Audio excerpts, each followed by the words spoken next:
Hello and welcome students. तो आज हम देखेंगे कंप्यूटर या व्हाट इज़ कंप्यूटर। तो हम कंप्यूटर की मीनिंग, एब्रीवेशन एंड डिफिनीशन को वन बाय वन डिटेल के साथ डिस्कस करेंगे।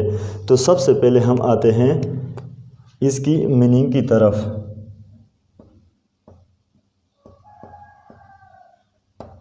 कंप्यूट, जब हम कंप्यूट को समझते हैं तो फिर हमें कंप्यूटर की भी समझ आ जाती है। वर्ड कंप्यूट की जो मीनिंग है टू सॉल्व, यानी किसी भी मसले को हल करना, या हम उसको उर्दू में कहते हैं हल करना।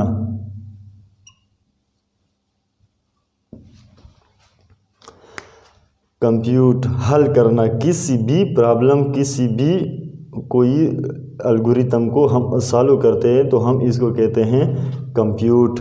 जब हम इसके साथ ईआर का इजाफा करते हैं तो ये इस तरफ इशारा करता है कंप्यूट हल करना, कंप्यूटर हल करने वाला, यानी वो उस डिवाइस की तरफ इशारा करता है या इस डिवाइस को पॉइंट आउट करता है जो हमारे प्रॉब्लम को सॉल्व करता है।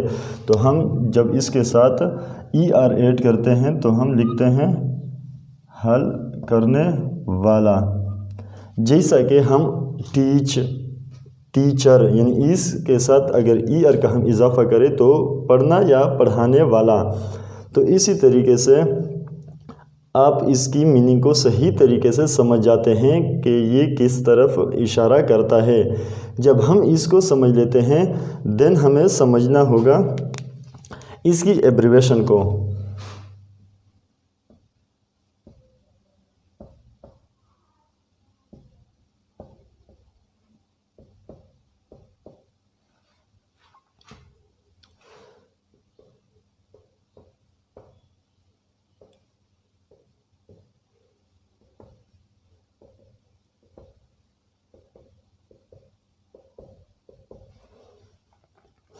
जब हम कंप्यूटर वर्ड को इस ऑर्डर में लिख लेते हैं तो हम वन बाय वन हर लेटर को देखते हैं कि इसका जो पर्पज़ है या मीनिंग है वो क्या है। तो जैसा कि आप देख सकते हैं, C stand for common, O stand for operating machine, particularly used for trade, education and research.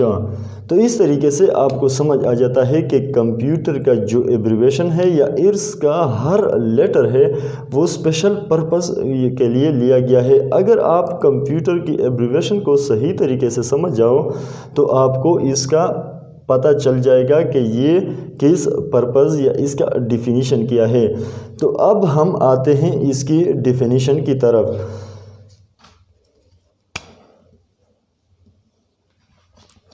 इसकी डिफिनीशन में हम देखेंगे कि 3 और 4 स्टेप्स पे इजीली हम इसको अंडरस्टैंड करने की कोशिश करेंगे।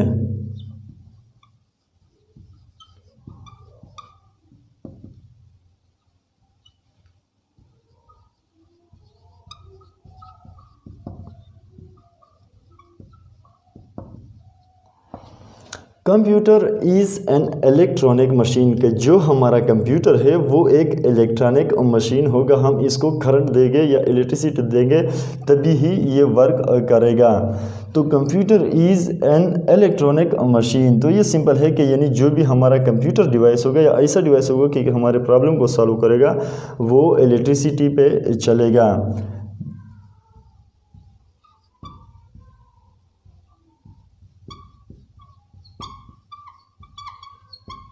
That accept data, यानी एक डिवाइस होगा जो प्रॉब्लम को रिजॉल्व करेगा, वो चलेगा इलेक्ट्रिसिटी पे।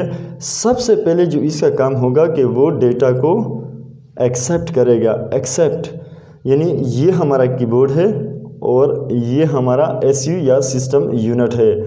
तो यहाँ से हम जो भी टाइप करेंगे या कोई भी, यानी कीबोर्ड मस्ट नहीं है, कोई भी इनपुट डिवाइस है, यहाँ से हम कोई भी डेटा भेजें तो हमारा जो AC है वो इसको सबसे पहले एक्सेप्ट करेगा।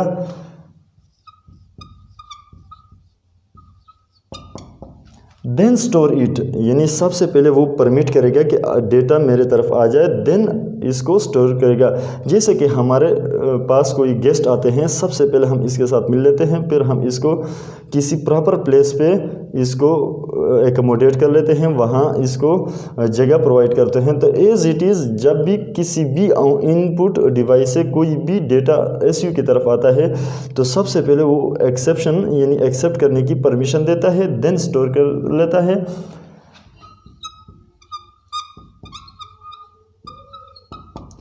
देन इसको कर लेता है प्रोसेस। फॉर एग्जांपल ये हमारा कीबोर्ड है, हमने यहाँ से टाइप किया प्लीज़ सब्सक्राइब माय चैनल, तो ये डेटा इसने सिस्टम यूनिट ने एक्सेप्ट भी किया, स्टोर भी किया, प्रोसेस भी करता है। अब प्रोसेसिंग मेरे अकॉर्डिंग नहीं करता, अगर वो अपने अकॉर्डिंग करता है तो हमारा जो पर्पज़ है वो यूज़लेस है।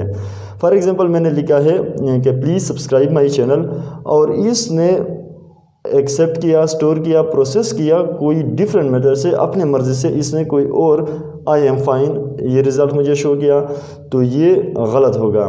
तो देयरफॉर हम ये कहते हैं कि process it according to the instruction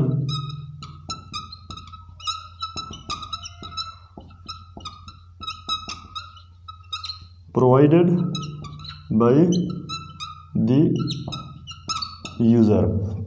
यानी वो डेटा को एक्सेप्ट करे, स्टोर करे, प्रोसेस करेगा according to the instruction provided by the user, कि जिस भी यूज़र को किसी भी डेटा की ज़रूरत होगी वो अपने अकॉर्डिंग उसको बताएगा कि आपने मेरे डेटा को इसी तरीके से प्रोसेस करना है।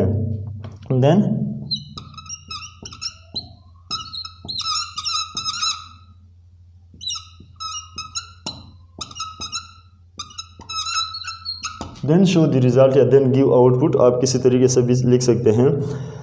तो हम सिंपल इसको इस तरीके से समझ लेते हैं कि हमारे कीबोर्ड या किसी भी इनपुट डिवाइस ने डेटा भेज लिया एसयू को, एसयू ने सबसे पहले इसको एक्सेप्ट किया, एक्सेप्ट करने के बाद इसने एकोमोडेट किया, स्टोर किया, देन इसने प्रोसेस किया according to the instruction provided by the user, यानी इस तरीके से कि जो यूज़र ने डेटा इंटर किया था इस ही के मर्ज़ी से इसने प्रोसेस किया, and then show the result या गिव दी आउटपुट। तो यहाँ मॉनिटर पे हमें डिस्प्ले हुआ कि हमारा जो डेटा है वो इस तरीके से हो गया कि मैंने लिखा है प्लीज़ सब्सक्राइब माई चैनल, यहाँ आ गया एक्सेप्ट, प्रोसेस, स्टोर, इसके बाद इसने दिया प्लीज़ सब्सक्राइब माई चैनल।